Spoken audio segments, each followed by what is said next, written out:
Hello and welcome everyone and welcome to the next cost accounting standard. तो भाई अब हम 11th और onwards cost accounting standard start करने जा रहे हैं। मैंने आपको कॉस्ट अकाउंटिंग स्टैंडर्ड स्टार्ट करने से पहले ही बता दिया था, 1st से 10th cost accounting standard most important होते हैं। 11th onwards cost accounting standard उतने ज़्यादा इंपॉर्टेंट नहीं है, क्योंकि इसके अंदर से कभी कभी थियोरेटिकली कोई ना कोई क्वेश्चन पूछा जाता है, लेकिन बहुत ज़्यादा वेटेज 11th से 24th कॉस्ट अकाउंटिंग स्टैंडर्ड की भाई नहीं होती।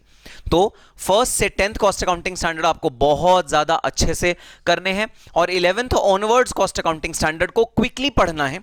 एक तो लेंथ में छोटे हैं, बहुत छोटे हैं, प्रोविजंस इसके थोड़े से कम है as compare to earlier cost accounting standards, और दूसरा प्रैक्टिकल पोर्शन ना होने की वजह से उन कॉस्ट अकाउंटिंग स्टैंडर्ड्स में बहुत ज्यादा पेचीदगी, बहुत ज्यादा कॉम्प्लिकेशन नहीं है।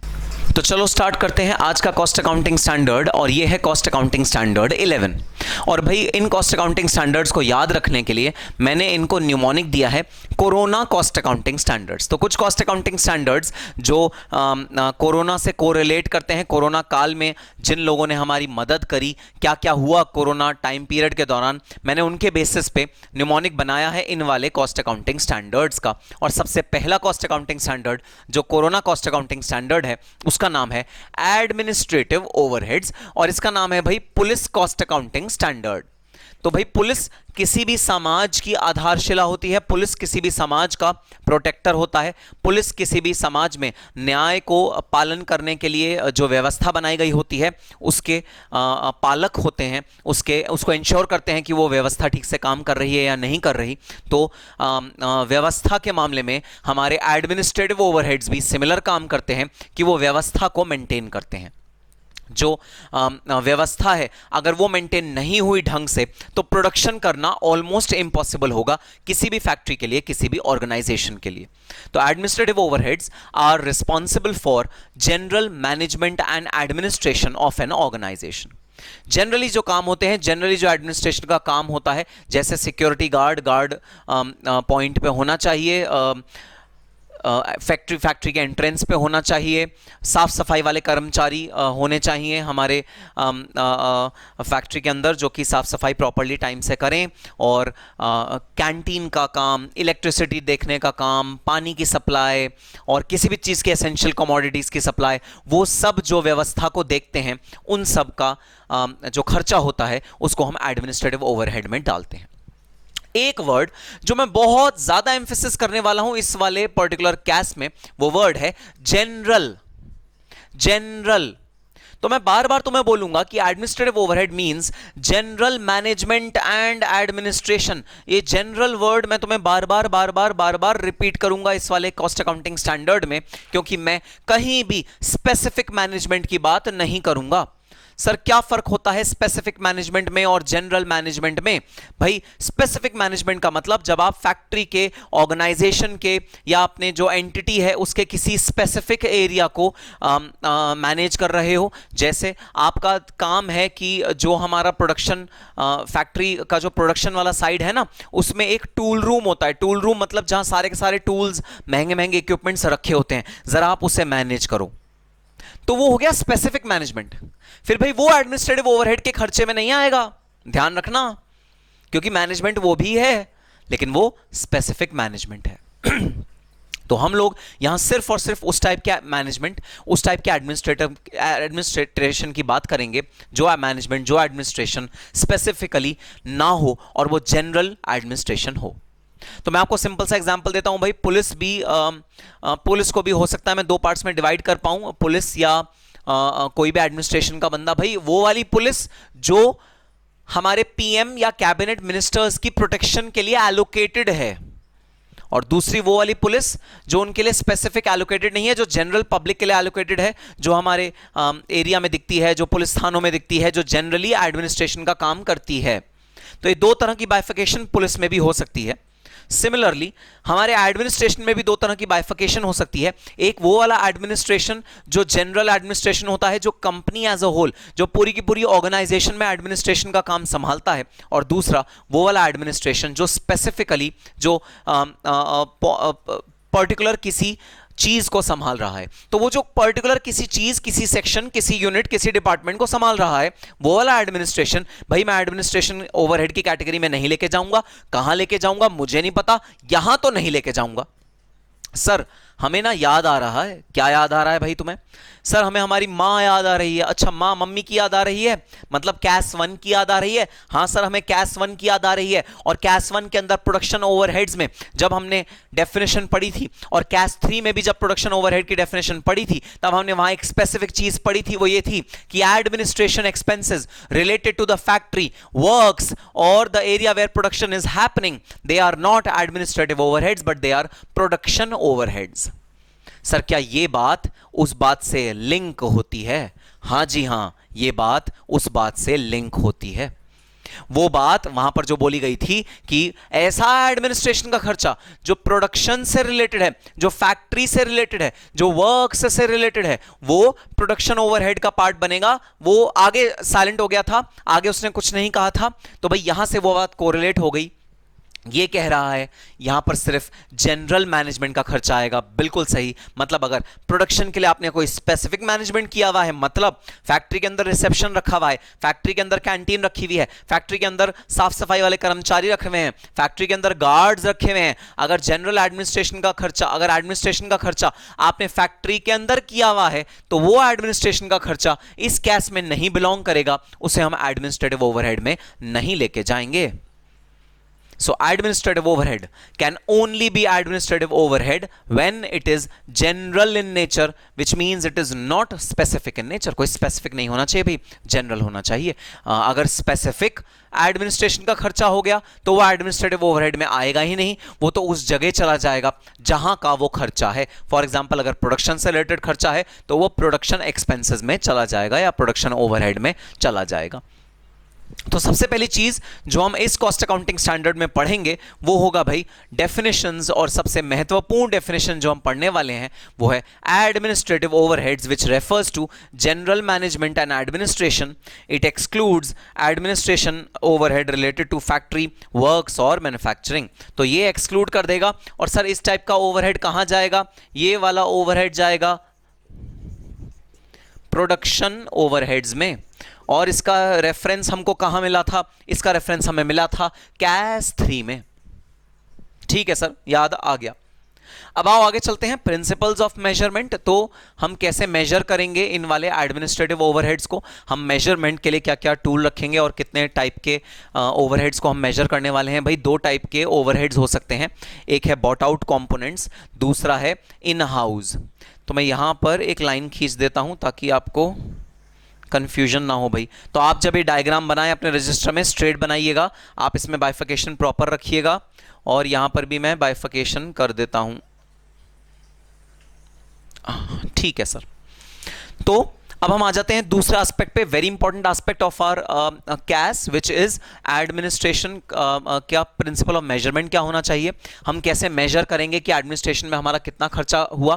भाई दो तरह से आप एडमिनिस्ट्रेशन का खर्चा कर सकते हो, बॉट आउट कर सकते हो, किसी बाहर की पार्टी, थर्ड पार्टी वेंडर से आप एडमिनिस्ट्रेशन का खर्चा करवा सकते हो, या आप इन हाउस ऐसे रिसोर्सेज डेवलप कर लो, अपने एम्प्लॉयज को इतना अच्छा बना लो, अपने अंदर के इंफ्रास्ट्रक्चर को इतना अच्छा बना लो कि एडमिनिस्ट्रेशन आपको बाहर से लेने की जरूरत ही ना पड़े, आपके इन हाउस ही सारा एडमिनिस्ट्रेशन भी आपका हो जाए। तो ये दो तरीके हैं जिससे आप एडमिनिस्ट्रेशन कर सकते हो।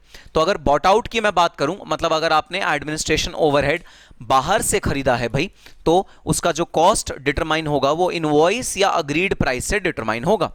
आपने जितना भी पेमेंट बाहर की किसी पार्टी को किया, जितना भी पेमेंट आपने किसी को भी एडमिनिस्ट्रेटिव सर्विसेज जो आपको दे रहा है उसको किया, उस पेमेंट को भाई मैं इनवॉइस या अग्रीड प्राइस असर्टेन करके मैं उस वाली एक्सपेंस को अपने बुक्स में रिकॉग्नाइज कर लूंगा एज एडमिनिस्ट्रेटिव ओवरहेड्स। सो एडमिनिस्ट्रेटिव ओवरहेड जो बॉट आउट हैं वो इनवॉइस या अग्रीड प्राइस के हिसाब से मेरे वो एक्सपेंसेस रिकॉग्नाइज होंगे मेरे बुक्स ऑफ अकाउंट्स में। अब अगर आपने खुद इन हाउस किया है तो सर वही सीधी सी बात, रिसोर्सेज कंज्यूम्ड, इसमें मटेरियल, इसमें लेबर, इसमें एक्सपेंसेस, जो भी रिसोर्सेज कंज्यूम हुए हैं इन हाउस एडमिनिस्ट्रेशन का खर्चा करने के लिए, मैं उन इन हाउस एडमिनिस्ट्रेशन के एक्सपेंस को ऐड कर लूंगा एडमिनिस्ट्रेटिव ओवरहेड में डालने के लिए। बड़ा सिंपल सा एग्जांपल, भाई अगर आपने सिक्योरिटी गार्ड्स G4S से हायर करे तो ये हो गया बॉट आउट एडमिनिस्ट्रेटिव ओवरहेड। अगर आपने सिक्योरिटी गार्ड्स खुद अपने हायर करे, आपने अपने रोल्स पे लिया और आपने बोला सिक्योरिटी गार्ड्स को मैं खुद ढूंढ के लाऊंगा और इनका इंटरव्यू लेके मैं उनको अपनी फैक्ट्री के अंदर रखूंगा, तो वो हो गए भाई इन हाउस सिक्योरिटी गार्ड्स या इन हाउस एडमिनिस्ट्रेटिव ओवरहेड के एक्सपेंसेस। जो इन हाउस हुए उसमें आपका जो खर्चा ऐड होगा, जो कॉस्ट ऑफ मेजरमेंट बनेगा, वो बनेगा रिसोर्सेज कंज्यूम्ड। आपने जितने भी रिसोर्सेज कंज्यूम करे वो आपके इन हाउस एडमिनिस्ट्रेटिव ओवरहेड के पार्ट बन जाएंगे। और जो भी आपने बॉट आउट किया, मतलब जो भी आपने बाहर से खरीद के आपने अपना एडमिनिस्ट्रेटिव ओवरहेड स्पेंड किया, वो भाई इनवॉइस या अग्रीड प्राइस के बेसिस पे आप डिटरमाइन करोगे। So this is how you will classify or you will measure the administrative overhead which are bifurcated into two parts, one is bought out और one is in-house। अब भाई जैसे पिछले वाले कैश में याद है, कैश ने ही हमें कुछ एग्जांपल्स दिए थे कि इन स्पेसिफिक एग्जांपल्स का क्या ट्रीटमेंट होना चाहिए।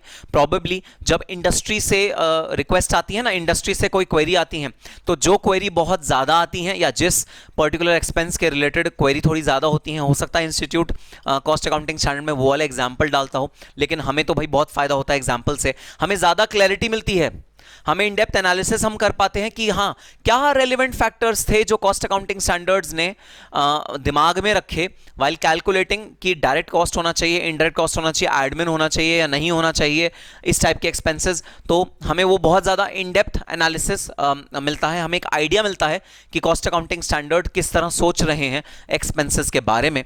तो भाई दो एग्जाम्पल्स हैं जो कॉस्ट अकाउंटिंग स्टैंडर्ड्स ने हमको दिए हैं। एग्जाम्पल नंबर 1 है सॉफ्टवेयर, एग्जाम्पल नंबर 2 है लीजेस। एक्सपेंसेस इनकर होते हैं भाई सॉफ्टवेयर से रिलेटेड। सॉफ्टवेयर आप किसी भी चीज़ का परचेज कर सकते हो, जैसे आपने टैली परचेज किया, tally is a software, accounting software है, आपने वो परचेज किया। People soft is a HR software, जो ह्यूमन रिसोर्स के लोग होते हैं ना, वो इस सॉफ्टवेयर को यूज़ करते हैं ताकि ये मेंटेन कर सकें, ये अंदाज़ा लगा पाएं कि कितने लोग आए, कितने लोग गए, कितने लोगों ने अपनी सैलरी ले ली, कितनों ने नहीं ली। तो ये सब ये सब प्रॉपर रिकॉर्ड करने के लिए हम लोग पीपल सॉफ्ट करके एक सॉफ्टवेयर यूज करते हैं। तो बहुत सारे सॉफ्टवेयर हैं, depending upon your specific function, depending upon your specific requirement, अलग अलग तरह के भाई सॉफ्टवेयर होते हैं। तो अब सवाल ये उठता है कि एडमिनिस्ट्रेटिव ओवरहेड्स में सॉफ्टवेयर्स का ट्रीटमेंट कैसे होना चाहिए। सपोज आपका जो सॉफ्टवेयर आपने खरीदा है वो कोई स्पेसिफिक पर्पस के लिए नहीं है, वो जनरल मैनेजमेंट के लिए है कंपनी के, जैसे मैंने HR के सॉफ्टवेयर की आपको बात बताई। तो अगर जनरल मैनेजमेंट के लिए आपने सॉफ्टवेयर खरीदा है, भाई उसका ट्रीटमेंट कैसे होना चाहिए। सॉफ्टवेयर दो टाइप के हो सकते हैं, परचेज्ड सॉफ्टवेयर और सेल्फ डेवलप्ड सॉफ्टवेयर। तो अगर आपका परचेज्ड सॉफ्टवेयर है, मतलब आपने सॉफ्टवेयर खरीदा है किसी ऑर्गेनाइजेशन से, किसी कंपनी से, अगर आपने सॉफ्टवेयर को खरीदा है, जैसे पीपल सॉफ्ट से आपने सॉफ्टवेयर खरीदा है, तो परचेज्ड सॉफ्टवेयर का क्या ट्रीटमेंट होगा वो डिपेंड करेगा कि आपकी लाइसेंसिंग का तरीका क्या है। सर ये लाइसेंसिंग क्या होती है? भाई सॉफ्टवेयर में ना कभी भी आपको ओनरशिप नहीं मिलती। जैसे आपने मोबाइल खरीदा, आपने मोबाइल के 30,000 रुपए पे करे, मोबाइल की ओनरशिप आपकी हो गई, अब ये मोबाइल आपका है, ओनरशिप आपकी है, टाइटल आपका है, ये मोबाइल अब आपका है, ठीक है। तो ओनरशिप ट्रांसफर हो जाती है गुड्स के केस में, लेकिन सॉफ्टवेयर के केस में, हालांकि सॉफ्टवेयर भी गुड की ही कैटेगरी में आता है, लेकिन सॉफ्टवेयर के केस में ओनरशिप ट्रांसफर नहीं होती, आपको सिर्फ राइट टू यूज मिलता है कि भाई यूज कर लो, अपना जो बिजनेस का काम है ना वो पूरा कर लो, लेकिन ओनरशिप कंपनी की ही रहेगी जिस कंपनी का ये सॉफ्टवेयर है। जैसे विंडोज, आप अपने लैपटॉप में, कंप्यूटर में विंडोज डालते हो, विंडोज की भाई ओनरशिप तो बिल गेट्स की ही है, आपको बस राइट दिया हुआ है कि भाई ये लो राइट, विंडोज को यूज करो और सालाना पैसे हमें भरते रहो। उस पैसे को बोलते हैं लाइसेंस फीस। लाइसेंस फीस, तो भाई दो तरह की लाइसेंस फीस हो सकती है, एक हो सकती है वन टाइम लाइसेंस फीस, एक होती है yearly licence fees. Depending upon आपने किस तरह का पैकेज लिया है, डिपेंडिंग अपॉन आपने किस तरह का सॉफ्टवेयर लिया है, आपकी फीस वन टाइम भी हो सकती है और आपकी फीस ईयरली लाइसेंस के बेसिस पे भी हो सकती है। तो इसे कहते हैं लाइसेंस फीस। जब आप सॉफ्टवेयर को परचेज करते हो तब आप हर साल उसको लाइसेंस फीस पे करते हो, या आप वन टाइम लाइसेंस फी पे करके उसे छुट्टी कर देते हो कि ठीक है, एक बार लाइसेंस फी पे हो गई, अब अगले 5 साल तक या 10 साल तक या अनलिमिटेड साल तक ये सॉफ्टवेयर मैं यूज करूंगा। तो इस तरह से आप परचेज सॉफ्टवेयर में लाइसेंस फी 2 तरह से पे करते हो। भाई अगर तो आपने एक बार पे कर दी तो ये तो एक तरह से आपका एसेट बन गया, तो इसकी कॉस्ट जो है वो आप कैपिटलाइज करोगे और एमोर्टाइज करोगे over the period of time.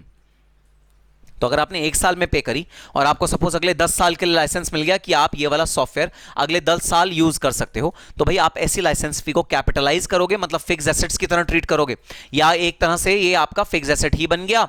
याद है फिक्स एसेट क्या होता है? वो वाला एसेट जो लंबे समय तक हमको बेनिफिट प्रोवाइड करता है। तो ये भी तो वही एसेट बन गया, या आपने एक बार में सॉफ्टवेयर खरीद लिया लेकिन ये लंबे समय तक आपको बेनिफिट प्रोवाइड करेगा।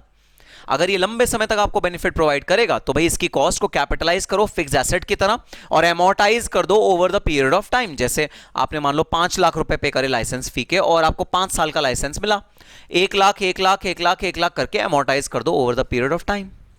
लेकिन अगर आप ईयरली लाइसेंस फी पे कर रहे हो, अगर आप हर साल 20,000 रुपए पे कर रहे हो लाइसेंस लेने का इस वाले पर्टिकुलर सॉफ्टवेयर का, तो भाई ये चार्ज हो जाएगा ड्यूरिंग द पीरियड। आप during the period administrative overhead की तरह इसको चार्ज कर दो। लॉजिक है सर, लॉजिक है जो स्पेसिफाई किया हुआ है उसके पीछे लॉजिक है। अच्छा, सॉफ्टवेयर ना सेल्फ डेवलप्ड भी हो सकते हैं। तो सॉफ्टवेयर आप खुद भी अपना बना सकते हो। आपने अपने इंजीनियर्स हायर करे, आपने अपने लोग हायर करे जो सॉफ्टवेयर बनाने में एकदम एक्सपर्ट्स हैं, आपने डीबगर्स हायर करे। डीबगर्स होते हैं भाई ऐसे सॉफ्टवेयर इंजीनियर्स जो बग्स को दूर करते हैं, जो सॉफ्टवेयर में आने वाले किसी भी तरह के फॉल्ट को, किसी भी तरह के एरर को दूर करते हैं। तो आपने वो अपने हायर करे और आपने अपना सॉफ्टवेयर खुद बनवाया। तो कई कंपनीज कहती हैं मेरा सॉफ्टवेयर मैं खुद बनवाना चाहता हूं, मैं इस सॉफ्टवेयर को किसी थर्ड पार्टी से नहीं बनवाना चाहता। उस केस में सॉफ्टवेयर होता है सेल्फ डेवलप्ड सॉफ्टवेयर। और सेल्फ डेवलप्ड सॉफ्टवेयर भाई कैपिटलाइज करना होता है अपनी बुक्स ऑफ अकाउंट्स में और उसे अमोर्टाइज करेंगे over the period benefiting such software. So self developed software में हम लोग कैपिटलाइज करेंगे सॉफ्टवेयर को और अमोर्टाइज कर देंगे over the period of time. जिस भी पीरियड में वो सॉफ्टवेयर हमें बेनिफिट पहुंचाएगा उतने में हम उसको अमोर्टाइज कर देंगे। This is the principle of self developed software. तो सॉफ्टवेयर 2 तरह से मिल सकता है, 2 तरह से उसकी ट्रीटमेंट हो सकती है भाई। और हम जब अपना कैस पढ़ेंगे तो राइटिंग में इसको एकदम डिटेल में भी समझेंगे। ठीक है सर, बात समझ में आ गई। अरे अब आ गया बड़ा ही इंपॉर्टेंट एक टॉपिक भाई, लीजेस। एग्जाम पॉइंट ऑफ व्यू से भी इंपॉर्टेंट है, कई बार एग्जामिनर पूछ लेता है लीजेस का कंसेप्ट। और मैं डिटेल में तो पढ़ाऊंगा ही पढ़ाऊंगा तुम्हें जब हम मेन कैस करेंगे। आओ ब्रीफ में तुमको बता देता हूं। तो भाई लीज ना 2 टाइप की होती है, एक होती है ऑपरेटिंग लीज, एक होती है फाइनेंस लीज। एक होती है ऑपरेटिंग लीज, एक होती है फाइनेंस लीज। तो ऑपरेटिंग लीज होती है जेन्युइन लीज, फाइनेंस लीज होती है फ्रॉडुलेंट लीज।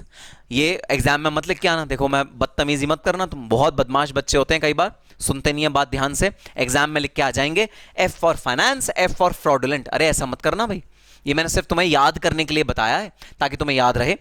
ऑपरेटिंग लीज तो है जनरल जेन्युइन लीज या ओरिजिनल लीज।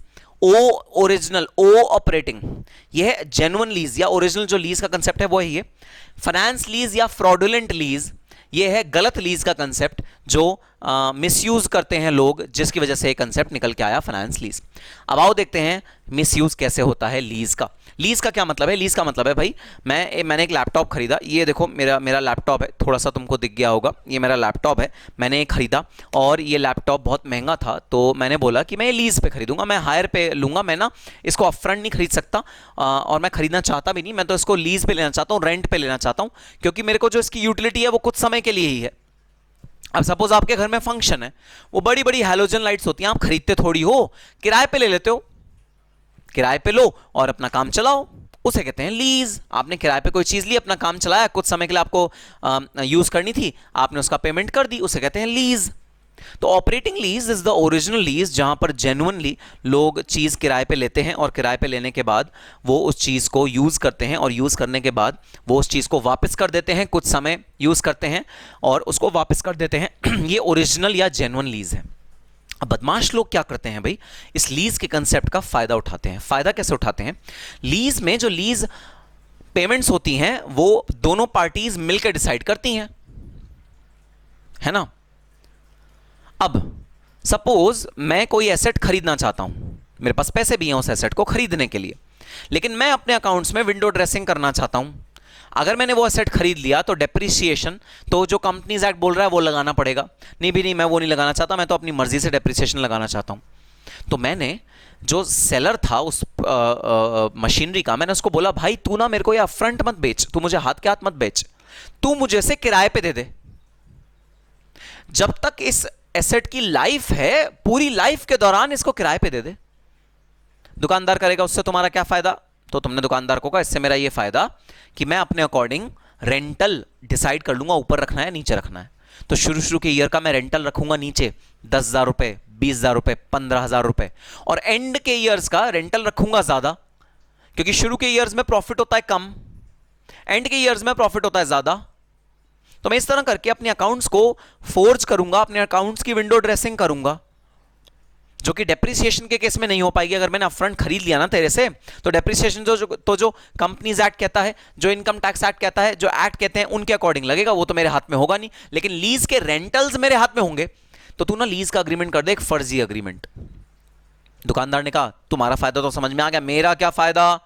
मैंने उसे बोला अरे मैं तुम्हें ब्याज दूंगा ना, ब्याज। जो तुम्हारी पेमेंट डेफर हो रही है, तुम्हें अगर मशीन खरीदता हूं तुम्हें आज की आज पेमेंट मिल जाती ना, अब तुम्हारी पेमेंट डेफर हो रही है ना, मैं तुम्हें ब्याज दूंगा, मैं तुम्हें इंटरेस्ट दूंगा, तुम्हारा एडिशनल फायदा होगा। दुकानदार रेडी हो गया। तो ये जो लीज का एक टूटा हुआ वर्जन है, जो मुड़ा हुआ वर्जन है, जो एक गलत, मैं कहूंगा गलत वर्जन है, उसे कहते हैं फाइनेंस लीज।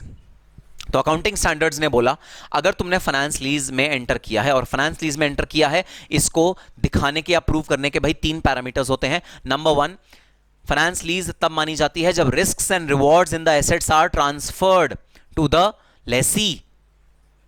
जब लेसर ये कह देता है कि भाई अब ये एसेट तुम्हारी जिम्मेदारी है, इसमें कुछ भी टूट फूट हुई, रिपेयर मेंटेनेंस हुई, तुम ठीक कराओगे।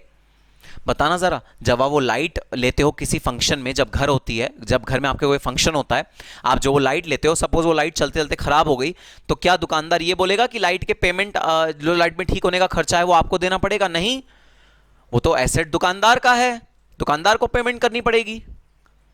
तो जब किसी अग्रीमेंट में जो रिस्क्स एंड रिवॉर्ड्स हैं वो ट्रांसफर हो जाते हैं टू द लेसी, जिसको लीज दी जा रही है, अगर ट्रांसफर हो जाते हैं, मेरे दिमाग में एक टॉइंग करके घंटी बजती है, जिस घंटी से मुझे पता लगता है कि ये झूठ मूठ की लीज है, ये असली लीज नहीं है। इंडिकेशन नंबर 2, जब लीज का पीरियड उतना ही होता है जितना एसेट की लाइफ होती है, तब मेरे दिमाग में घंटी बजती है, टॉइंग। घंटी क्या बोलती है? जरूर ये नकली लीज है, जरूर ये असली लीज नहीं है। और कंडीशन नंबर 3, जब lease payment is equal to the value of the asset. अरे भाई तुमने पूरी की पूरी लीज पेमेंट दे दी, मतलब वैल्यू ऑफ असेट तुम ट्रांसफर करने वाले हो लेसर को। पूरी लाइफ जो एसेट की है, वो पूरी की पूरी लाइफ के दौरान ये एसेट तुम्हारे पास रहेगा। तो बचा क्या? फिर तो ये खरीदी हो गई, फिर ये लीज कैसे हुई? ये तो खरीद हो गई। लीज तो होती है कुछ टेम्परेरी समय के लिए, जब तुम्हें कोई एसेट यूज करना होता है, उसे कहते हैं लीज। ये तो खरीद हो गई, पूरे का पूरा तुम खरीद रहे हो, ये तो ऐसा माना जाएगा। हाँ जी सर, ये ऐसा माना जाएगा। सो फाइनेंस लीज, अगर ये 3 कंडीशन सेटिस्फाई हो गई, घबराओ मत, लिखने की जरूरत नहीं है, मैं सब चीजें तुम्हें लिखवाऊंगा जब मैं अपना कैश डिटेल में करा रहूंगा, और तब हम डिटेल में भी इन सब कंसेप्ट्स को पढ़ेंगे। तो फाइनेंस लीज अगर प्रूव हो गया कि ये फाइनेंस लीज है, तो पता है भाई अकाउंट्स वाले क्या कहते हैं, अकाउंटिंग स्टैंडर्ड्स क्या कहते हैं? वो कहते हैं कि भाई जितनी भी फाइनेंस लीज की पेमेंट होती है, उसे हम P&L अकाउंट से हटा देंगे और डेप्रिसिएशन चार्ज करवा लेंगे। हम एज्यूम कर लेंगे कि एसेट्स कंपनी के एसेट्स हैं, लीज पे नहीं लिए हुए, ओनरशिप है इनकी, हम ये एज्यूम कर लेंगे और डेप्रिसिएशन का चार्ज करने के लिए तुम्हें देंगे। ये अकाउंटिंग स्टैंडर्ड्स बोलते हैं। ठीक है सर, आओ देखते हैं कॉस्ट अकाउंटिंग स्टैंडर्ड्स क्या बोलते हैं। ऑपरेटिंग लीज के केस में तो बड़ा सिंपल भाई, पूरा का पूरा रेंट एडमिन ओवरहेड में आ जाएगा। पूरा का पूरा रेंट आप एडमिनिस्ट्रेटिव ओवरहेड में लेके चले जाओ इन case of the operating lease. अच्छा, रेंट के केस रेंट पूरा का पूरा एडमिन ओवरहेड में चला जाएगा ऑपरेटिंग लीज के केस में। अच्छा, फाइनेंस लीज के केस में क्या होगा भाई? आप ना उसे 2 पार्ट्स में डिवाइड करो फाइनेंस लीज को। एक तो प्रिंसिपल पोर्शन, मैंने आपको बताया था कि लीज में इंटरेस्ट पे करना पड़ेगा, फाइनेंस लीज हो गई तो, क्योंकि आप पेमेंट को डेफर कर रहे हो दुकानदार की। दुकानदार को तो पेमेंट एक बार में मिल जाती, आपने एक बार की जगह उसे डेफर कर दिया 5 साल में, तो आपको इंटरेस्ट पे करना पड़ेगा। तो कॉस्ट अकाउंटिंग स्टैंडर्ड बोलता है जो इंटरेस्ट का पोर्शन है फाइनेंस लीज का, उसको तो फाइनेंस कॉस्ट मानो, और जो प्रिंसिपल रीपेमेंट का पोर्शन है उसे एडमिन ओवरहेड्स मानो। डिवाइड कर लो अपने पेमेंट को 2 पार्ट में। जो प्रिंसिपल पोर्शन है उसको तो एडमिन ओवरहेड मानो, जैसे कि भाई तुमने यहां ऑपरेटिंग लीज में रेंट को एडमिन ओवरहेड माना था, बिल्कुल उसी तरह फाइनेंस लीज में प्रिंसिपल पोर्शन को तो एडमिन ओवरहेड मानो, और जो इंटरेस्ट का कंपोनेंट है उसको तुम फाइनेंस कॉस्ट मानो। ऐसा हमारा प्रिंसिपल ऑफ मेजरमेंट है लीजेस के केस में। ठीक है सर, अभी उतना डिटेल में नहीं समझ में आया? हाँ, आएगा भी नहीं, अभी जब हम कैश शुरू करेंगे ना उसके अंदर तुम्हें डिटेल में समझ में आएगा। अब आ जाओ असाइनमेंट ऑफ कॉस्ट। भाई असाइनमेंट ऑफ कॉस्ट हम कैसे करते हैं एडमिन ओवरहेड की? वही 2 प्रिंसिपल जो हम शुरू से पढ़ते आ रहे हैं, कॉज एंड इफेक्ट रिलेशनशिप और बेनिफिट्स रिसीव्ड। तो आपको रीजन बताना पड़ेगा कि खर्चे का रीजन क्या है। जो भी खर्चे का रीजन है, कॉस्ट पूरी की पूरी उस रीजन पे एलोकेट हो जाएगी, cause and effect relationship. Next है बेनिफिट्स रिसीव्ड। बेनिफिट्स रिसीव्ड मतलब किसको बेनिफिट पहुंचा इस वाले ओवरहेड को इनकर करने से, किस डिपार्टमेंट को या किस प्रोडक्शन कॉस्ट सेंटर को बेनिफिट पहुंचा ये बता दो, हम एक्सपेंस उसको एलोकेट कर देंगे, या हमें रेशो बता दो किस रेशो में बेनिफिट पहुंचा किस डिपार्टमेंट को, हम अपना कॉस्ट उधर एलोकेट कर देंगे। सो this is the benefits received principle of assignment of cost. And last वही अपना प्यारा भाई सिमिलर से प्रेजेंटेशन डिस्क्लोजर होते हैं। सर एक बार याद कर लिया है हमने, और सारे सर याद करने की जरूरत ही नहीं है, सब सेम कॉपी पेस्ट होते रहते हैं भाई, बिल्कुल ठीक बात। सेपरेट कॉस्ट हेड में डिस्क्लोज करना है एडमिन ओवरहेड को, बेसिस ऑफ असाइनमेंट बताना है आपने असाइनमेंट किस बेसिस में किया है, कोई इंप्यूटेड कॉस्ट है, हाइपोथेटिकल कॉस्ट है, वो भाई डिस्क्लोज करनी है, प्रेजेंट करनी है अलग से कॉस्ट स्टेटमेंट में। फॉरेन एक्सचेंज से रिलेटेड कोई भी खर्चा है, फॉरेन एक्सचेंज से रिलेटेड कोई भी फॉरेन एक्सचेंज में हुआ हुआ खर्चा है, आपको वो प्रेजेंट अलग से करना है। रिलेटेड पार्टी के साथ कोई भी आपका खर्चा हुआ है, आपको वो प्रेजेंट करना है। सब्सिडी या ग्रांट आपको कोई मिली है इस एक्सपेंडिचर पे, आपको वो सब्सिडी ग्रांट डिस्क्लोज करनी है।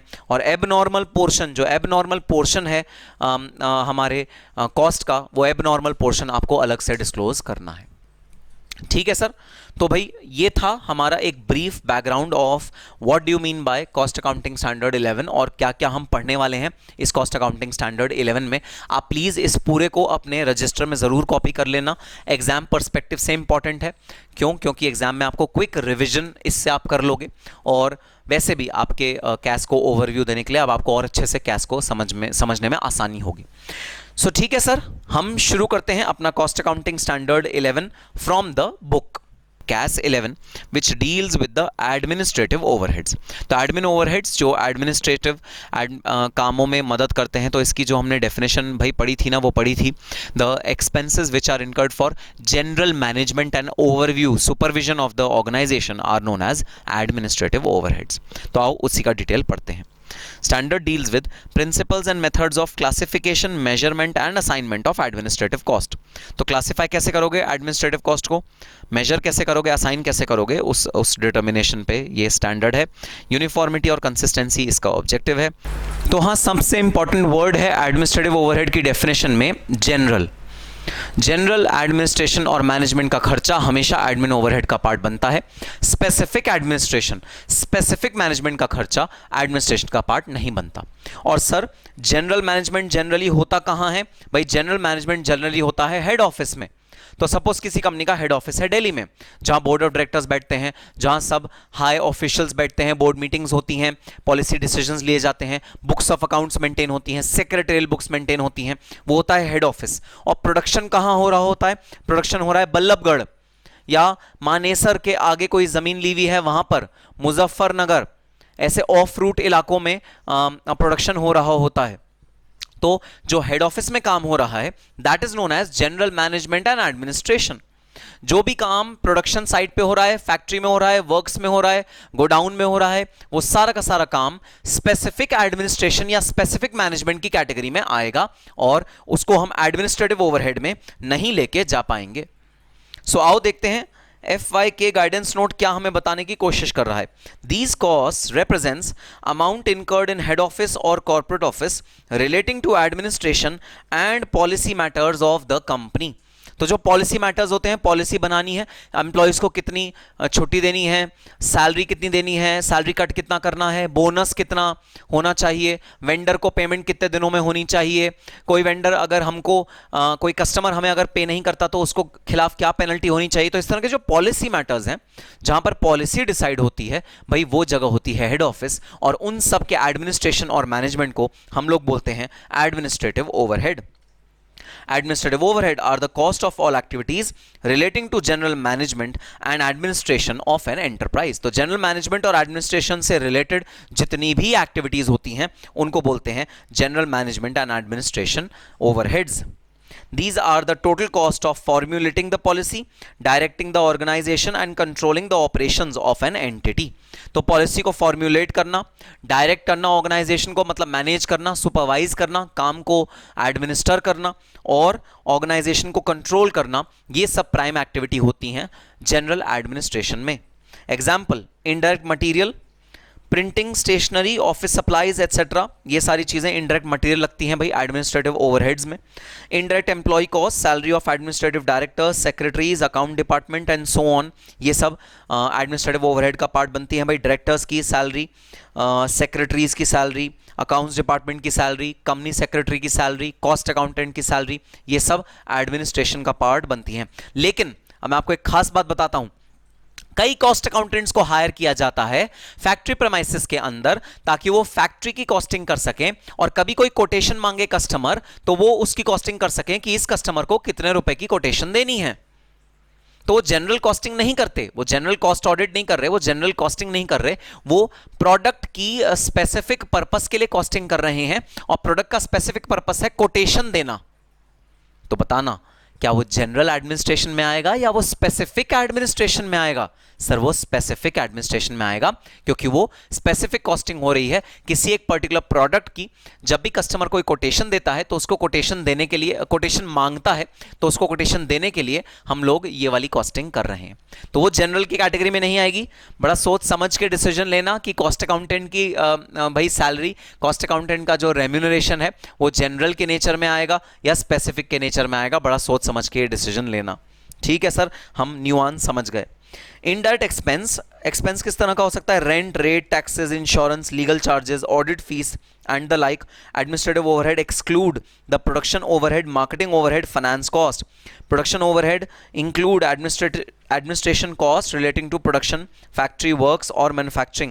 Such costs are in the nature of administrative support to the functions connecting with the production, for example purchase, factory accounts, factory administration etc. तो भाई administrative overhead आप एक्सक्लूड कर देते हो अगर एडमिनिस्ट्रेटिव ओवरहेड प्रोडक्शन से रिलेटेड है, तो वो एडमिनिस्ट्रेटिव ओवरहेड नहीं कहलाता, वो प्रोडक्शन ओवरहेड कहलाता है। ये प्रिंसिपल हम कैस 3 से लगातार पढ़ते आ रहे हैं। कैस 3 में भी हमने सेम प्रिंसिपल पढ़ा था। हाँ जी सर, बिल्कुल पढ़ा था। आ जाओ सीधा आ जाते हैं प्रिंसिपल्स ऑफ मेजरमेंट में, और इस टेबल पे लगा लिख लो, वेरी वेरी इंपॉर्टेंट। अगर इस कॉस्ट अकाउंटिंग स्टैंडर्ड में से कोई क्वेश्चन आ सकता है ना, तो वो सिर्फ और सिर्फ इस टेबल में से आ सकता है। This is the most important table. आओ पढ़ते हैं। तो मैं डेफिनेशन पे नहीं जा रहा, डेफिनेशन हम ऑलरेडी डिस्कस कर चुके हैं कैस 1 में, तो डेफिनेशन आप पढ़ लेना। हम आ रहे हैं सीधा टेबल पे, और अब एक एक पार्ट टेबल का बड़े प्यार से, बड़े ढंग से हमें देखना है। Administrative services procured from outside. अगर हमने बाहर से एडमिनिस्ट्रेटिव सर्विसेज ली हैं, जैसे हमारे यहाँ जो पैंट्री है, जो ऑफिस बॉय हैं, सप्लाई जो साफ़ सफाई करते हैं, या कैफेटेरिया जो मेंटेन हो रहा है, हमने कहा भाई हम नहीं झंझट पालना चाहते, हम तो किसी मैनेजमेंट कंसल्टिंग सर्विसेज जो देते हैं उनको हम ये आउटसोर्स कर देते हैं ये सारे डिपार्टमेंट। अगर आपने आउटसाइड से लिया हुआ है तो cost shall be determined at invoice और agreed price including duties and taxes including other expenditure directly attributable thereto. Perfect sir. अच्छा, in case of leased assets, अगर एसेट्स लीज्ड हैं, और ना यहाँ डिस्टिंक्शन क्रिएटेड है between operating lease and finance lease. भाई बताना ये ऑपरेटिंग लीज और फाइनेंस लीज में क्या फर्क होता है? सर फर्क ये होता है कि ऑपरेटिंग लीज मतलब जेन्युइन लीज, जो आपने जेन्युइनली लीज ली है, और फाइनेंस लीज वो वाली लीज होती है जो भेड़ के रूप में भेड़िया है। जी हाँ, फाइनेंस लीज का हिंदी अनुवाद करूं तो भेड़ के रूप में भेड़िया। मतलब क्या सर, समझ में नहीं आया? Finance lease means a lease whereby the transaction is actually a purchase transaction of asset, but the buyer and the seller has arranged it in such a manner that it is apparent that it feels that it is a lease transaction. तो एक ऐसी transaction जो ऐसा लग रहा है कि lease की है, लेकिन वो लीज नहीं है, वो परचेज की ट्रांजैक्शन है. फॉर एग्जाम्पल, मैंने भाई लैपटॉप लिया, खरीदने गया मार्केट में, लैपटॉप महंगा सा लैपटॉप था, मेन फ्रेम लैपटॉप या कुछ बहुत एडवांस लैपटॉप मुझे खरीदना है. लैपटॉप की कॉस्ट थी 5 लाख रुपए. मैंने कहा 5 लाख रुपए हैं मेरे पास, लो भाई 5 लाख रुपए ले लो. फिर मेरे को ध्यान आया, अगर मैंने 5 लाख रुपए दे दिए और 5 लाख रुपए का डेप्रीसिएशन लगा, तो भाई डेप्रीसिएशन लगेगा इनकम टैक्स के रेट के अकॉर्डिंग 60%, क्योंकि लैपटॉप पे जो डेप्रीसिएशन इनकम टैक्स के अकॉर्डिंग लगता है वो लगता है 60%. बहुत हाई रेट है डेप्रीसिएशन का इलेक्ट्रॉनिक आइटम्स में इनकम टैक्स के रेट के अकॉर्डिंग. मैंने कहा भाई इनिशियल सालों में तो मुझे इतने डेप्रीसिएशन की जरूरत ही नहीं है, क्योंकि मैं लॉसेज इनकर करूंगा. तो मैंने दुकानदार को बोला, भाई सुन, 5 लाख रुपए तो मैं तुझे दे दूंगा, लेकिन अभी नहीं, इंस्टॉलमेंट्स में धीरे धीरे करके. और इंस्टॉलमेंट या रेंट मेरे हिसाब से फिक्स होगा. तो शुरू में इंस्टॉलमेंट होगा कम, एंड में जाके इंस्टॉलमेंट बढ़ जाएगा. मैं क्या कर रहा हूं? मैं अपने अकाउंट्स की विंडो ड्रेसिंग कर रहा हूं. मेरा जो खर्चा डेप्रिसिएशन का होना चाहिए था, मोटा खर्चा होना चाहिए था, मैंने उसे कन्वर्ट कर दिया रेंट में. और रेंट तो अग्रीमेंट के बेसिस पे होता है, कितना भी दो कितना भी ना लो. तो ये विंडो ड्रेसिंग का एक माध्यम बन गया था फाइनेंस लीज, जिसको कर्ब करने के लिए अकाउंटिंग स्टैंडर्ड लाया गया. और उसमें बोला गया कि अगर ये 3 कंडीशन सेटिस्फाई हो गई तो हम आपकी लीज की ट्रांजैक्शन को लीज नहीं मानेंगे, परचेज मानेंगे. वो 3 कंडीशन क्या है? The effective useful life of the asset is almost equal to the lease period. तो लीज का जो पीरियड है वो इफेक्टिव यूजफुल लाइफ के इक्वल है.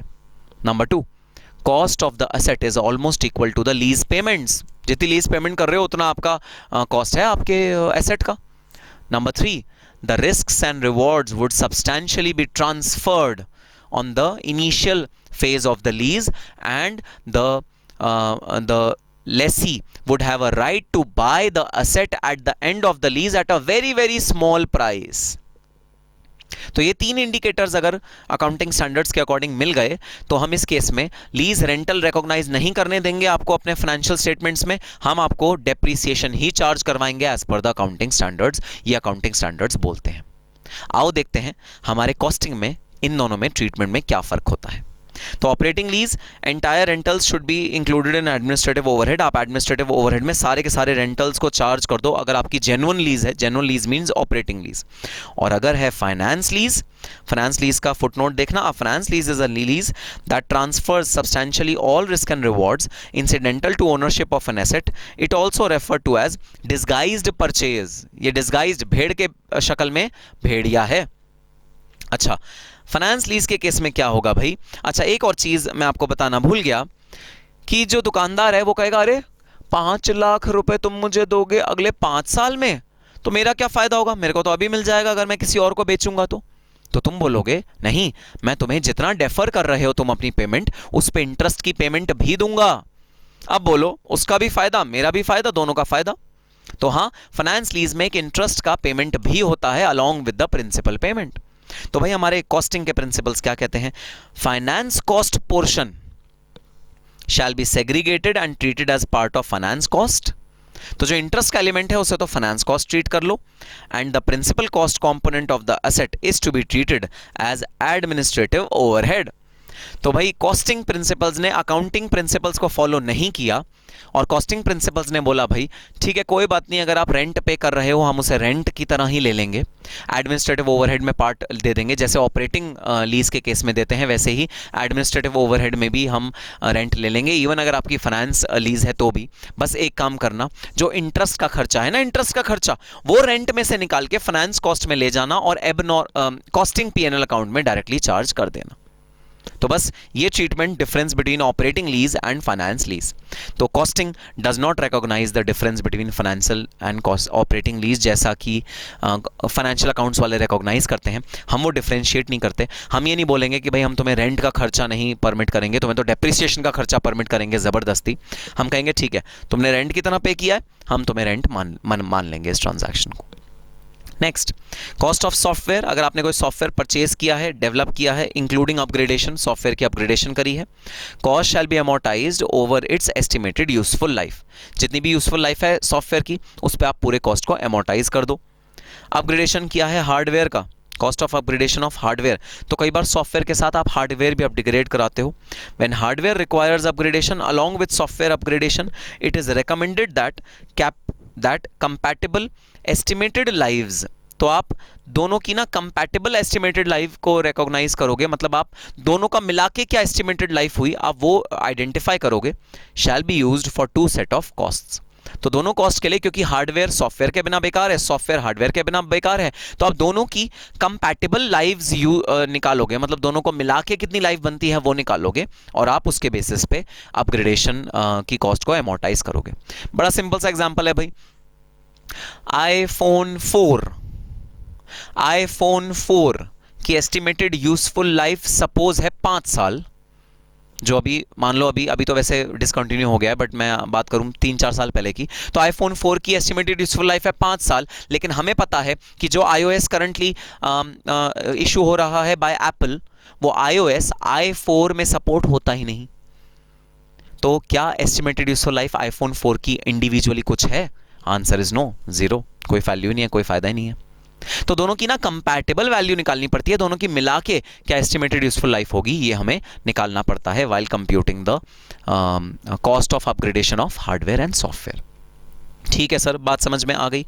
तो लीजेस का ट्रीटमेंट देखा हमने, फाइनेंस और ऑपरेटिंग लीज में डिफरेंस देखा हमने, और कैसे उसे ट्रीट करना चाहिए वो देखा हमने। तो आओ एक FYK है वो भी पढ़ लेते हैं भाई। ये डायग्राम वही बात जो हमने पढ़ी उसी को पिक्टोरियल रिप्रेजेंटेशन की तरह दिखा रहा है। FYK कहता है a lease is an agreement whereby the lessor conveys to the lessee in return for payment or series of payment the right to use an asset for an agreed period of time। तो एक stipulated time period में अगर मैं agree कर लूं कि तुम मेरे एसेट्स को यूज कर सकते हो, उसके बदले जो रेंट पे होता है उसको बोलते हैं rent.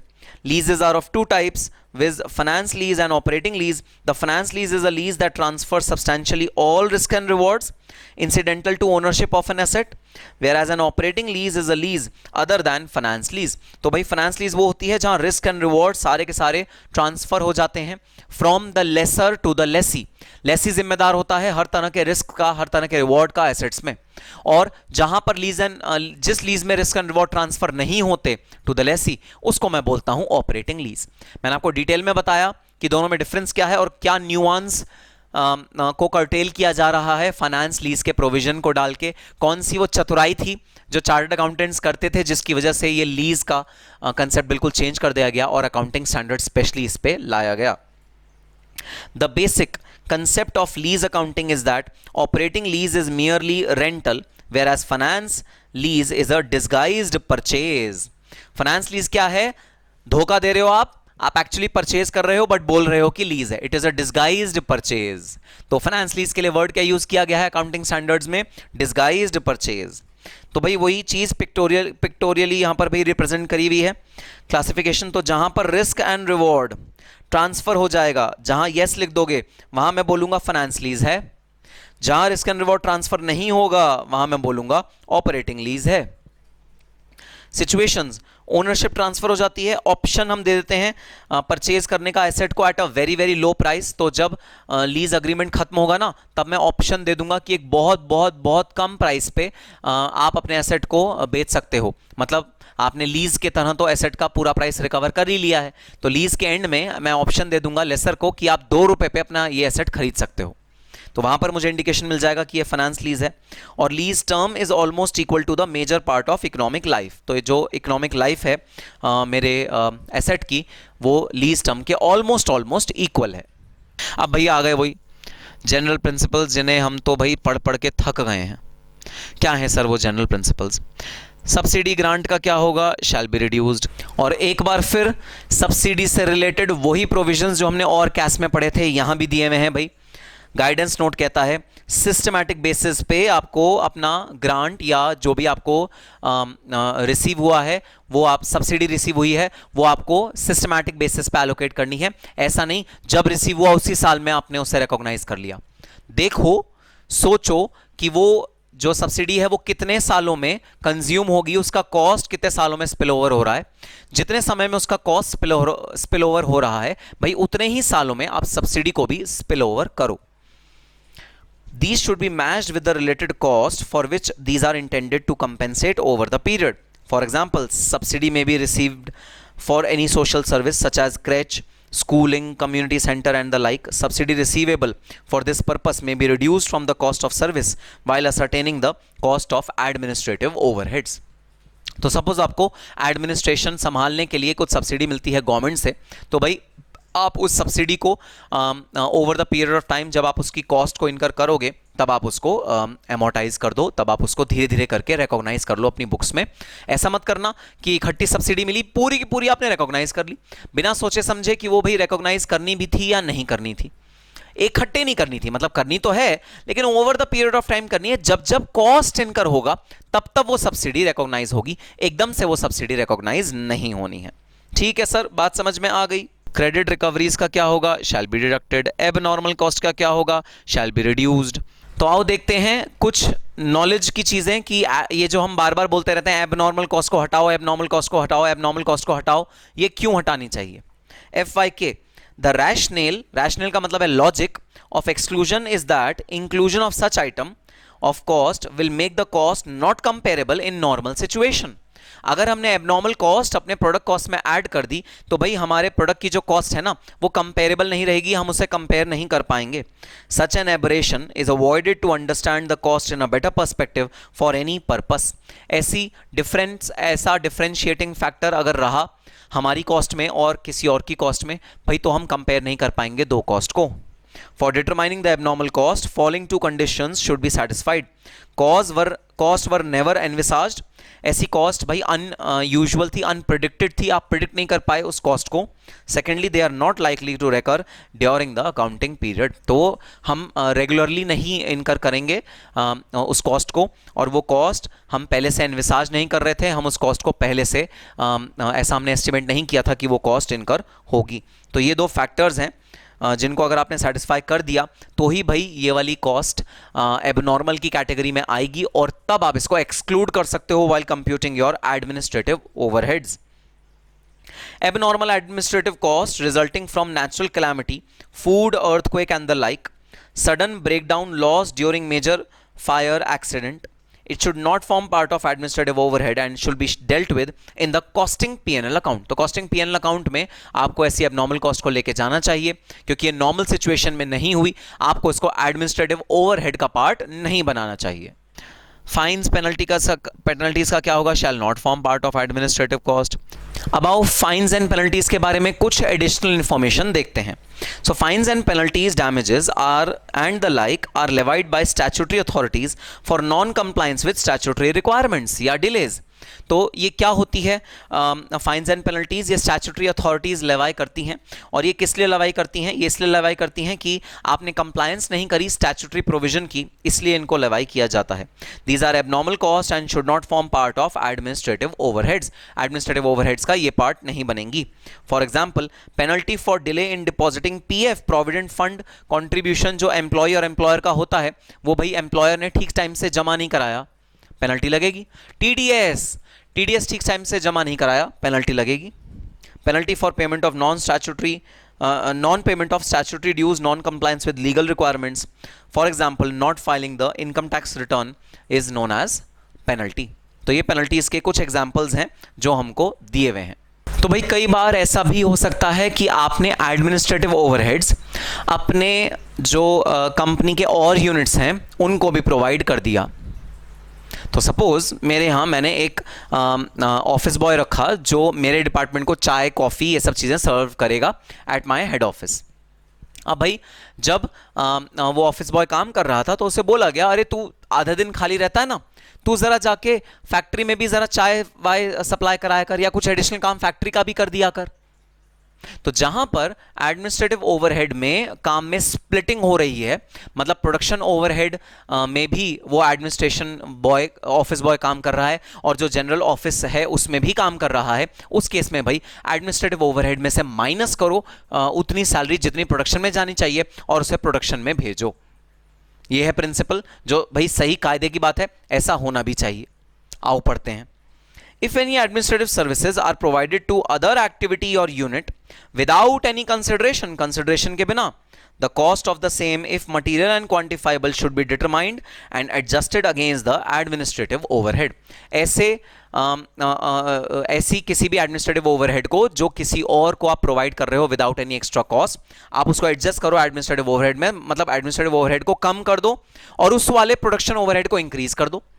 For example, management consulting services provided to other unit, the cost of same should be adjusted against the administrative overhead. तो ऐसी कॉस्ट को आप एडमिनिस्ट्रेटिव ओवरहेड के अगेंस्ट एडजस्ट कर दोगे और दूसरे वाले डिपार्टमेंट में जिसने भी वो आपकी एडमिनिस्ट्रेटिव ओवरहेड की सर्विस ली है, आप उसको पेमेंट कर दोगे। So this is the principle which is enunciated by the guidance note.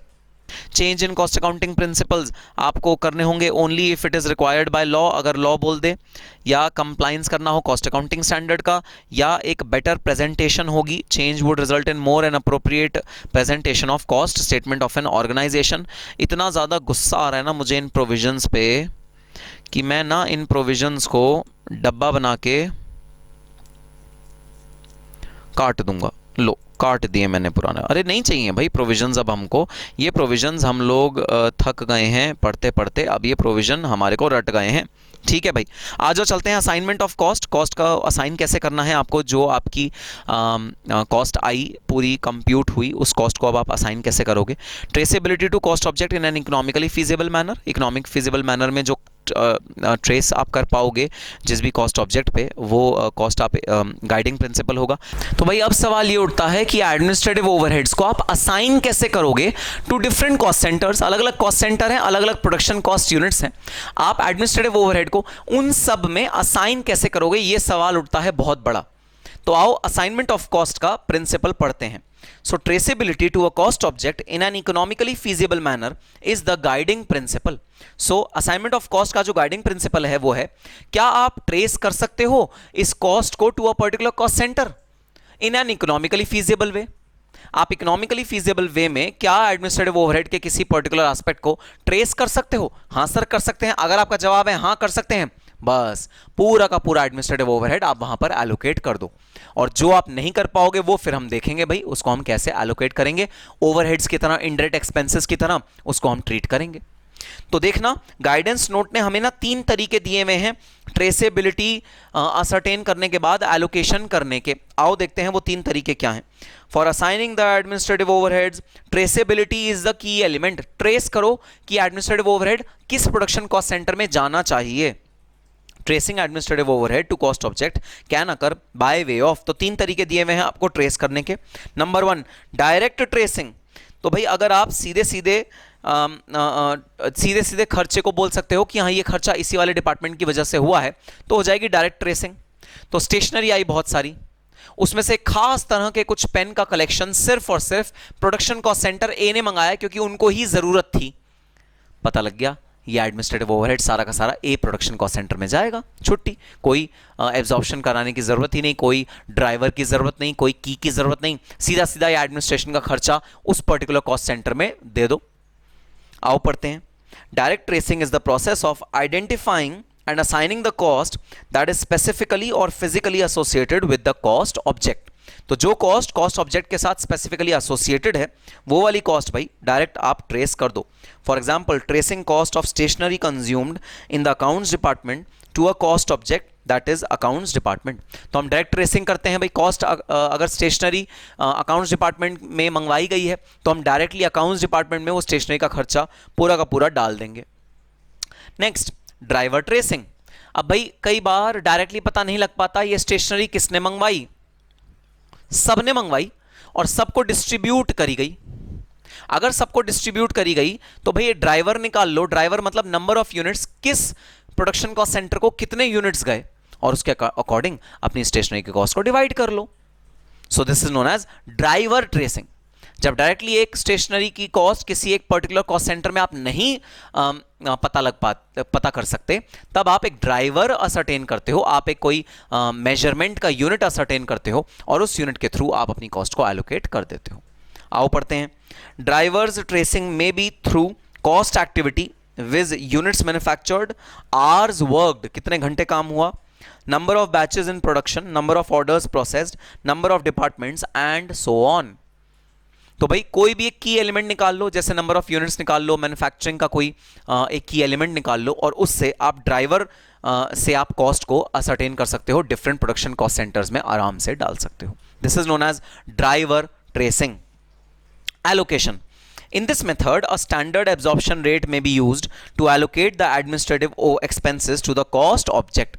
अब भाई जब आपको नंबर ऑफ यूनिट्स भी नहीं पता, किसने कितने खर्चे, कितने नंबर ऑफ यूनिट्स कहां पर आए, आपको ये बात भी नहीं पता, आपको अपनी कॉस्ट को एलोकेट करना है टू डिफरेंट कॉस्ट सेंटर्स, तो भाई फिर तो जो रेजिडुअरी मेथड है वो लगाओ, नंबर ऑफ एम्प्लॉयज के बेसिस पे डिवाइड कर दो। स्टेशनरी एम्प्लॉयज ही तो यूज करेंगे, तो जितने भी नंबर ऑफ एम्प्लॉयज हैं उसके बेसिस पे डिवाइड कर दो, या फिर जितना रेवेन्यू अर्न हो रहा है उसके बेसिस पे डिवाइड कर दो। तो आपको ये देखना पड़ेगा कि अब मैं कौन सा एब्जॉर्प्शन का रेट यूज करूं जो कि सूटेबल हो, जो कि फिट हो मेरे एब्जॉर्प्शन करने के तरीके से। पहला भाई ऑप्शन तो डायरेक्ट ट्रेसिंग ही है और दूसरा ऑप्शन तो ड्राइवर ट्रेसिंग ही है, लेकिन अगर दोनों ही काम नहीं कर रहे, हमें नहीं असरटेन कर सकते, हम कोई ड्राइवर भी नहीं देख पा रहे जो हमारी कॉस्ट को बाइफिकेट कर देगा, हमें नंबर ऑफ यूनिट्स नहीं पता कौन कितने पेन उठा के ले गया, हमें ये बात नहीं पता, अगर ऐसी सिचुएशन है, थर्ड ऑप्शन है allocation. In this method standard absorption rate, आप एब्जॉर्प्शन का रेट निकाल लो, may be used to allocate the administrative expenses to the cost object। आप रेट निकाल लो एलोकेशन का और वो आप कॉस्ट ऑब्जेक्ट में उतना खर्चा एब्जॉर्ब करा दो। हाँ, इस केस में under and over absorption of overheads की दिक्कत आएगी ही आएगी। ठीक है सर, बात समझ में आ गई। तो आओ अब अगले टॉपिक पे चलते हैं। भाई असाइन करने के दो तरीके हम शुरू से पढ़ते आ रहे हैं, cause and effect relationship and benefits received. तो आओ इस वाले कॉस्ट अकाउंटिंग स्टैंडर्ड में हम लोग डिटेल में जानते हैं इन दोनों प्रिंसिपल्स का मतलब और इन दोनों प्रिंसिपल्स की कुछ एग्जांपल्स। और जी हां, जो मतलब हम इस कॉस्ट अकाउंटिंग स्टैंडर्ड में समझेंगे वही सारे के सारे कॉस्ट अकाउंटिंग स्टैंडर्ड्स में इक्वली अप्लाई हो जाएगा। तो भाई देखो अल्टीमेटली करना क्या है, खर्चा इनकर हो चुका है, पास्ट टेंस खर्चा इनकर हो चुका है, अब जिम्मेदारी असरटेन करनी है किसकी वजह से ये खर्चा हुआ, जिम्मेदारी असरटेन करनी है, किसी को दोषी करार बताना है और किसी के कॉस्टिंग पीएनएल अकाउंट में ये वाला खर्चा डालना है कि भाई तुम्हारी वजह से खर्चा हुआ तो तुम्हारे प्रॉफिट लॉस अकाउंट में हम ये वाला खर्चा डालेंगे। तो हम ये चीज बताना चाहते हैं। इसके दो methods, number one cause and effect relationship, किसकी वजह से ये खर्चा हुआ ये बताओ, जिसने ये खर्चा करवाया ये बताओ, उसके कॉस्ट सेंटर में हम लोग पूरा का पूरा खर्चा डाल देंगे। Option number one cause and effect relationship. आओ पढ़ते हैं। Cause and effect relationship, cause is the process or operation or activity and effect is the incurrence of cost। तो cause है वो process या operation जिसकी वजह से खर्चा हुआ है और effect है कि वो खर्चा हुआ है। याद है हमने फुटनोट 1 में जो शुरू में पढ़ा था, जब हम basics of cost accounting standard कर रहे थे, वहां पर भाई कॉज एंड इफेक्ट की हमने डेफिनेशन पढ़ी थी। तो क्विकली स्क्रॉल थ्रू करो और वाली डेफिनेशन भी एक बार पढ़ लो। तो देखो यहां सिंपल सा एग्जांपल दिया हुआ है कॉज एंड इफेक्ट को समझने का। भाई बादल होंगे, बारिश होगी, तो छतरी आपको खरीदनी पड़ेगी, छतरी का आपको खर्चा करना पड़ेगा। Cause effect. फॉर एग्जाम्पल एक एग्जाम्पल पढ़ते हैं। A computer technology department provides technical support to other departments of an organisation. एक ऑर्गेनाइजेशन है जहां कंप्यूटर डिपार्टमेंट अलग है जो टेक्नोलॉजिकली सपोर्ट करता है और डिपार्टमेंट को किसी भी टेक्नोलॉजी की रिक्वायरमेंट होती है, किसी भी तरह से कंप्यूटर की रिक्वायरमेंट होती है, हार्डवेयर सॉफ्टवेयर या कोई स्पेयर पार्ट की रिक्वायरमेंट होती है, ये कंप्यूटर डिपार्टमेंट उसकी मदद करता है। The cost of department may be assigned to the other departments on cause and effect basis through two steps. In the first step, the costs are assigned to the activities of the department, such as hardware installation, maintenance, software development and installation, or programming adjustments. In the second step, cost of these activities are further assigned to other departments based on their usage of technical services. तो भाई जो department ये technical services use करता है, सबसे पहले तो हमने सारी टेक्निकल सर्विसेज को बाइफिकेट कर दिया, स्प्लिट कर दिया कि कौन कौन सी टेक्निकल सर्विसेज हमारा कंप्यूटर वाला डिपार्टमेंट दे रहा है। सबसे पहला स्टेप। स्टेप नंबर 2, हमने जिस जिस डिपार्टमेंट में ये वाली सर्विसेज रिसीव हो रही हैं, जिस जिस डिपार्टमेंट को ये वाली सर्विसेज मिल रही हैं, जिस जिस डिपार्टमेंट ने बोला है कि ये वाली सर्विसेज हमें चाहिए, भाई हम उस डिपार्टमेंट में ये कॉस्ट को एलोकेट कर देंगे, डिपेंडिंग अपॉन कौन सा डिपार्टमेंट कितनी सर्विसेज अक्वायर कर रहा है फ्रॉम द कंप्यूटर डिपार्टमेंट। ठीक है सर। सेकेंड है भाई benefits received principle. Benefits received principle मतलब जो भी बेनिफिट मिल रहा है इस वाले डिपार्टमेंट का जिस भी डिपार्टमेंट को, वो सारे के सारे डिपार्टमेंट्स में आपको कॉस्ट को स्प्लिट करना है।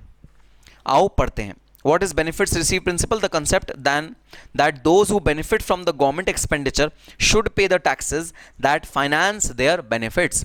So एक बहुत पुराना दोस्तों ये प्रिंसिपल है जो वैलिड नहीं है, जो प्रैक्टिकल नहीं है, बट प्रिंसिपल ये कहता है टैक्स उसी को पे करना चाहिए जिसको बेनिफिट मिल रहा है उस टैक्स में से। तो फॉर एग्जाम्पल अगर आप इंडिया में नहीं रह रहे, बाहर रह रहे हो, तो आपको टैक्सेस पे करने ही नहीं चाहिए, क्योंकि गवर्नमेंट जो स्पेंड कर रही है टैक्स, आपके टैक्स से गवर्नमेंट ब्रिज बना रही है, रोड बना रही है, सब चीजें बना रही है। गवर्नमेंट जो वो चीजें बना रही है वो गवर्नमेंट आप तो यूज कर ही नहीं रहे। तो अगर आप इंडिया से बाहर रह रहे हो तो आपको टैक्स भी भरने की कोई जरूरत नहीं होनी चाहिए। ऐसा प्रिंसिपल, ये वाला प्रिंसिपल कहता है, और ये थोड़ा सा पुराना प्रिंसिपल है भाई, जहां पर बेनिफिट्स के हिसाब से हम लोग अपने कॉस्ट को एलोकेट करते थे। अब एक कंसिस्टेंट प्रिंसिपल, ताकि सब लोग इक्वल पोजीशन पे रहें, कंसिस्टेंट प्रिंसिपल ज्यादा प्रिवलेंट होते हैं मार्केट में, रादर देन सच प्रिंसिपल्स जहां पर हम बाइफिकेट करते हैं between people who receive the benefit and versus people who do not receive the benefit. हम ये बाइफिकेशन अब उतनी ज्यादा नहीं करते। तो आओ देखो इस कॉस्ट अकाउंटिंग स्टैंडर्ड के अकॉर्डिंग ये प्रिंसिपल कैसे फिट बैठता है। Standard provides for assigning the administrative overhead to various cost object in proportion to the benefits received by them. Benefits received, when measurable and traceable, provide guidance for the assignment. The beneficiary of the output of cost pool shall be identified and cost allocated in the proportion of benefits received. Benefits received shall be interpreted as meaning the receiving of services or goods by the activity represented by cost object to which the costs are being assigned.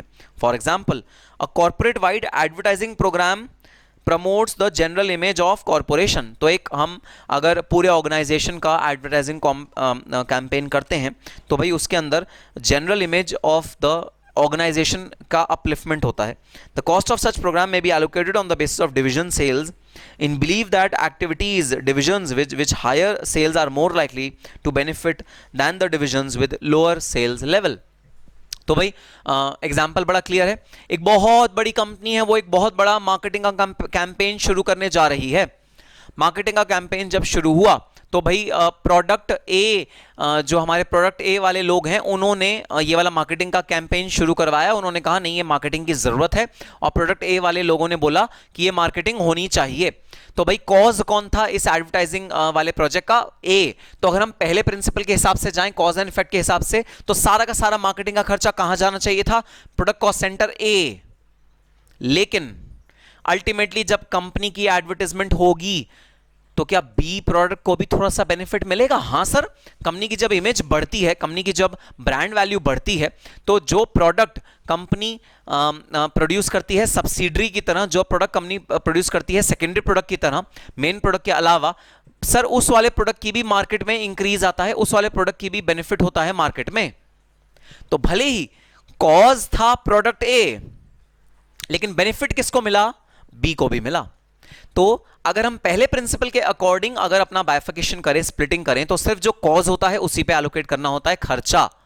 और अगर second principal पे जाएं तो जिसको भी benefit मिलेगा सब पे एलोकेट होना चाहिए खर्चा। सो बड़ा माइन्यूट सा डिफरेंस है, बड़ा थिन लाइन ऑफ डिफरेंस है between the benefits received and cause and effect relationship. But I hope इस एग्जांपल से आपको डिफरेंस एकदम क्लियर हो गया होगा। The assignment shall be either based on following principles. Cause and effect relationship के basis पे आप असाइन कर सकते हो, या फिर benefits received के हिसाब से आप असाइन कर सकते हो। तो cause and effect means एक एक्टिविटी जो एक ट्रिगर पॉइंट था खर्चे को इनकर करने का, वो ट्रिगर पॉइंट के बेसिस पे आप कॉस्ट को असाइन कर दो, या फिर जिसने बेनिफिट उठाया उस पर्सन के बेसिस पे आप कॉस्ट को असाइन कर दो। Cost of shared services should be assign to user on the basis of actual usage. अगर कोई शेयर्ड सर्विसेज हैं, जैसे आपने कोई कॉमन इक्विपमेंट लिया, उसको सब लोग शेयर करते हैं सारे कॉस्ट सेंटर्स, तो जो ज़्यादा यूज़ करता है, जो जितनी देर के लिए यूज़ करता है, उसकी कॉस्ट उतनी ज़्यादा एलोकेट हो जाएगी एक पर्टिकुलर कॉस्ट सेंटर पे। Where the resources by way of infrastructure are shared, जहाँ इंफ्रास्ट्रक्चर शेयर होता है, जैसे रूम शेयर हुआ या कोई machinery plant and equipment share हुआ, cost should be assigned on readiness to serve basis. General management cost should be assigned on rational basis like number of employees, turnover, etc. तो आपको determine करना है best आपका तरीका क्या है इस कॉस्ट को असाइन करने का, एलोकेट करने का टू डिफरेंट कॉस्ट ऑब्जेक्ट, और उसके अकॉर्डिंग आपको एलोकेट करनी है ये डायरेक्ट एक्सपेंसेस की कॉस्ट। डिस्क्लोजर में आ गई भाई, फिर वही पुराने अपने सारे देखे हुए डिस्क्लोजर, बस इसके आगे लिख लो NE6। तो एडमिनिस्ट्रेटिव ओवरहेड में भी आपको कोई भी NE6 डिस्क्लोजर याद करने हैं, जो भी आपको, और सर याद क्या करने हैं, हमें तो ऑलरेडी याद हो गए। हाँ भाई हाँ, ऑलरेडी याद हो गए। प्रैक्टिस क्वेश्चन, एक थ्योरी का प्रैक्टिस क्वेश्चन है जो दिसंबर 2015 में आया था, वो पक्का आपको पढ़ के आराम से समझ में आ जाएगा कि थ्योरी को पोर्शन क्या बोलता है। तो ये था एक हमारा डिस्कशन ऑन एडमिनिस्ट्रेटिव ओवरहेड और डायरेक्ट एक्सपेंसेस। अब हम मिलेंगे अपने नेक्स्ट लेक्चर में with the next cost accounting standard.